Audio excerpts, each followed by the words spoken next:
नमस्कार. महाराष्ट्र योजना कॉर्नरमध्ये आपल्या सर्वांचे स्वागत आहे. आजच्या व्हिडिओच्या माध्यमातून आपण बघणार आहोत की खरीप हंगाम 2025 पासून राज्यातील शेतकऱ्यांसाठी राबवली जाणारी 1 रुपयातील पीक विमा योजना बंद करून राज्य शासनाच्या माध्यमातून सुधारित पीक विमा योजना राबवण्यासाठी मंजुरी दिलेली आहे. आता शेतकऱ्यांना 1 रुपयात पीक विमा योजनेच्या अंतर्गत जो सहभाग घेता येत होता त्याच्याऐवजी आता निश्चित करण्यात आलेलं आहे की दरानं आपल्या विम्याचा हप्ता भरावा लागणार आहे आणि शेतकऱ्याला या योजनेच्या अंतर्गत सहभागी होण्यासाठी हेक्टरी कोणत्या पिकाच्या किती हप्ता भरावा लागणार आहे, या योजनेच्या सहभागी होण्यासाठी कागदपत्र कोणते लागणार आहे, या अंतर्गत आवश्यक कागदपत्र ते म्हणजेच की पीक फेरा प्रमाणपत्र हे कशा प्रकारे असेल व कसं काय भरायचं याचा नमुना संदर्भातील सविस्तर माहिती आपण आजच्या व्हिडिओच्या माध्यमातून बघणार आहोत, जाणून घेण्याचा पूर्ण प्रयत्न करणार आहोत. तुम्ही जर माझ्या चॅनलवरती पहिल्यांदा आला असाल तर चॅनलला लाईक, सबस्क्राईब आणि शेअर करायला विसरू नका, जेणेकरून अशीच महत्त्वपूर्ण अपडेट्स तुम्हाला पुढे देखील मिळत राहतील. चला तर तुमचा जास्त वेळ न घेता आपल्या व्हिडिओला सुरुवात करूया. पीक विमा योजना 2025 मध्ये राबवत असताना शेतकऱ्यांसाठी आलेली 1 रुपयाची पीक विमा हप्ता आता बंद करण्यात आलेला आहे. प्रत्येक जिल्ह्यानुसार जी काही अधिसूचित पीक विमा करण्यात आलेली आहे त्या अधिसूचित पिकासाठी पीक विम्याचा हप्ता निश्चित करण्यात आलेला आहे. म्हणजेच की आता खरीप हंगामातील पिकांसाठी जास्तीत जास्त जी काही पीक विमा संरक्षित रक्कम आहे ते 2% पर्यंत हप्ता भरावा लागणार आहे. काही जिल्ह्यांमध्ये 25%, काही जिल्ह्यांमध्ये 50%, काही जिल्ह्यांमध्ये 0%, तर काही जिल्ह्यांमध्ये 75%, तर काही जिल्ह्यांमध्ये 2%, अशापर्यंत हा विमा भरावा लागणार आहे. रब्बी हंगामाच्या जास्तीत जास्त 1% पर्यंत पीक विमा हा हप्ता शेतकऱ्यांना भरावा लागणार आहे. प्रत्येक पिकानुसार, प्रत्येक जिल्ह्यानुसार हप्त्याची रक्कम ही वेगवेगळी असणार आहे. यांच्यासाठी खरीप हंगामाची जी नगदी पीक असतील त्यांच्यामध्ये कापूस आणि कांदा ज्यांच्या सुधारित जास्तीत जास्त 5% पर्यंत हप्ता शेतकऱ्यांना भरावा लागणार आहे. रब्बी हंगामातील नगदी पीक अर्थात रब्बी कांद्यासाठी सुद्धा जास्तीत जास्त 5% पर्यंत हप्ता भरावा लागणार आहे. यांच्यामध्ये उदाहरणार्थ आपण जर पाहिलं तर ज्वारीसाठी जास्तीत जास्त 2% अर्थात म्हणजेच की 660 प्रति हेक्टर एवढा पीक विमा भरावा लागणार आहे. आता काही जिल्ह्यांमध्ये 0.25% एवढा त्यांच्यासाठी 85 रुपये लागतील. काही जिल्ह्यांमध्ये 1% असेल तर 330 रुपये लागणार आहे. ज्या जिल्ह्यांमध्ये जास्तीत जास्त 2% असेल त्यांना 660 रुपयाचा हप्ता भरावा लागणार आहे. बाजरीसाठी 2%, ज्याप्रमाणे हेक्टरी 600 रुपये एवढा हप्ता भरावा लागणार आहे. बऱ्याच साऱ्या जिल्ह्यांमध्ये बाजरीसाठी 25.50% एवढा हप्ता पीक विमा भरावा लागणार आहे. त्यांच्यासाठी आता रक्कम ही साधारणपणे 1 ते 200 रुपयापर्यंत आसपास असणार आहे.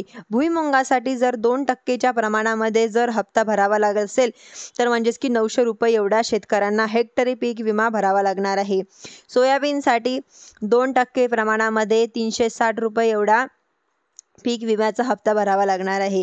मुगासाठी 2%च्या प्रमाणामध्ये 500 रुपये हेक्टरी, उडदासाठी 2% प्रमाणे 500 रुपये हेक्टरी, तुरीसाठी 2% प्रमाणे 900 रुपये हेक्टरी, कापसासाठी 3% प्रमाणे 300 रुपये हेक्टरी.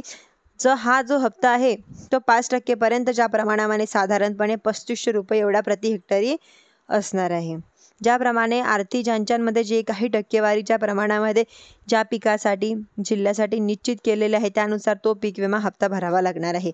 मक्यासाठी 2% प्रमाणानुसार हेक्टरी 720 रुपये, कांद्यासाठी 5% प्रमाणामध्ये 3400 प्रति हेक्टर एवढा पीक विमा हप्ता भरावा लागणार आहे. म्हणजेच की आता आपण जर पाहिलं तर ही हप्त्याची जर काही रक्कम कमी असेल तर यांच्यासाठी उदाहरणार्थ भत्त्याचं उदाहरण घेतलं जाणार आहे. म्हणजेच की जिल्ह्यांमध्ये हा पीक विमा हप्ता दर 50% असेल तर त्यांच्यामध्ये 250 रुपये हेक्टरी हप्ता आकारला जाणार आहे. आपण जर पाहिलं तर ज्वारीसाठी 25 असेल, 82 रुपये असेल व 50 रुपये असेल किंवा 160 रुपये असेल, बाजरीसाठी 500 रुपये असेल तर 160 रुपये असेल टक्के, तर साधारणपणे 320 रुपये एवढा हप्ता भरावा लागणार आहे. भुईमुगासाठी सुद्धा साधारणपणे 400 ते 445 रुपये प्रति हेक्टरी एवढा या ठिकाणी 1% हप्ता भरावा लागणार आहे. सोयाबीनसाठी पाहिलेलं आहे की हेक्टरी जर 2% असेल तर साधारणपणे 100 रुपयाच्या पुढे हप्ता जात असेल तर ती रक्कम म्हणजेच की 75 असेल, 412 रुपये एवढा हप्ता भरावा लागणार आहे. यांच्यामध्ये ज्या जिल्ह्यांसाठी जी टक्केवारी निश्चित करण्यात आलेली आहे त्या टक्केवारीनुसार हप्ता या ठिकाणी भरला जाणार आहे. पाहिलं तर सांगलीमध्ये सोयाबीनसाठी 1% पीक विमा हप्ता आकारला जाणार आहे, म्हणजेच की 580 रुपयाचा दर लागणार आहे. पण बीडमध्ये हा हप्ता 2% असेल. त्या ठिकाणी लागणारी रक्कम जी दुप्पट असेल, अशा प्रकारे प्रत्येक जिल्ह्यांसाठी जी हेक्टरी जी काही दर असतील ते निश्चित करण्यात आलेले आहे. यांच्यामध्ये छत्रपती संभाजीनगरसाठी आपण पाहणार आहोत की सोयाबीनचे 2% आहेत. हा शेतकऱ्यांसाठी 160 रुपये हप्ता भरावा लागणार आहे. मात्र कापसासाठी हाच पीक विमा 1 ते 2% आहे, तर म्हणजे 900 रुपये भरावे लागणार आहे. बीडसाठी हाच हप्ता 3% आहे, तर 1800 रुपये भरावे लागणार आहे. अशा प्रकारे प्रत्येक जिल्ह्यांसाठी हा विम्याचा हप्ता जो आहे या ठिकाणी वेगवेगळा असणार आहे. त्यानुसार शेतकऱ्यांना ती रक्कम आकारली जाणार आहे. रकमेनुसार हप्त्याचा विम्याचा हप्ता हा आकारला जाणार आहे. त्यांच्यामध्ये कागदपत्र काय काय लागणार आहे? कागदपत्रांमध्ये सर्वात प्रथम म्हणजेच की सगळ्यात महत्त्वाचा आणि बंधनकारक म्हणजेच की शेतकऱ्यांचा फार्मर ID कार्ड नंबर जो आहे तो शेतकरी विशिष्ट ओळखपत्र क्रमांक आहे. यांच्यामध्ये बंधनकारक असणार आहे की शेतकऱ्यांना 7/12 गटासाठी शेतकरी या पीक विमा भरतोय त्या गटाचा 7/12 शेतकऱ्याला पीक विमा भरल्यानंतर पीक पाहणी करणं बंधनकारक असणार आहे.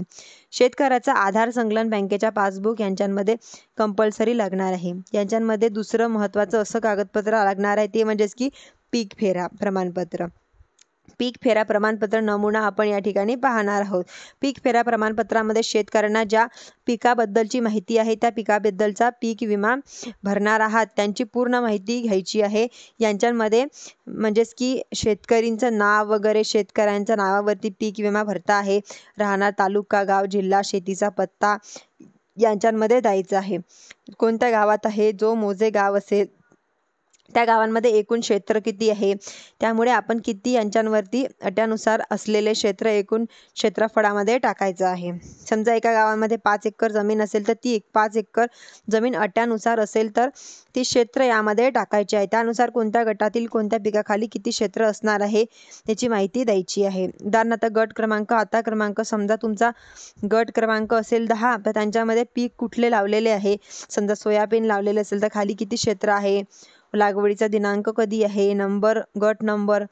व दुसरं पीक असेल तर खाली गटामध्ये दुसरं पीक लिहिल्या जायचे त्याबद्दलची माहिती. त्यानंतर क्षेत्र, लागवडीचा दिनांक माहिती लिहायची आहे. आधार कार्डचा नंबर, बँक खात्याचा नंबर, आधार संकलन बँकेचं नाव म्हणजेच की आधार लिंक असलेलं बँक खात्याचं नाव व शाखेचं नाव, त्यांच्या खाली मोबाईल नंबर व वरती दिलेली माहिती पूर्णपणे भरायची आहे. शेतकऱ्यांना खाली किंवा डाव्या हाताचा अंगठा द्यायचा आहे. पीक फेरा प्रमाणपत्राचा नमुना तुम्हाला डिस्क्रिप्शन बॉक्समध्ये मी देणार आहे. PDF स्वरूपामध्ये, जोखीम स्वरूपातील किंवा आपण जे देखील प्रकार नमुना बघणार आहोत तो नमुना आपण बघणार आहोत. त्यांच्यामध्ये पीक फेरा प्रमाणपत्र नमुना यांच्याबद्दल एक महत्त्वाची माहिती होती. आपण नक्की उपयोगी पडेल. धन्यवाद.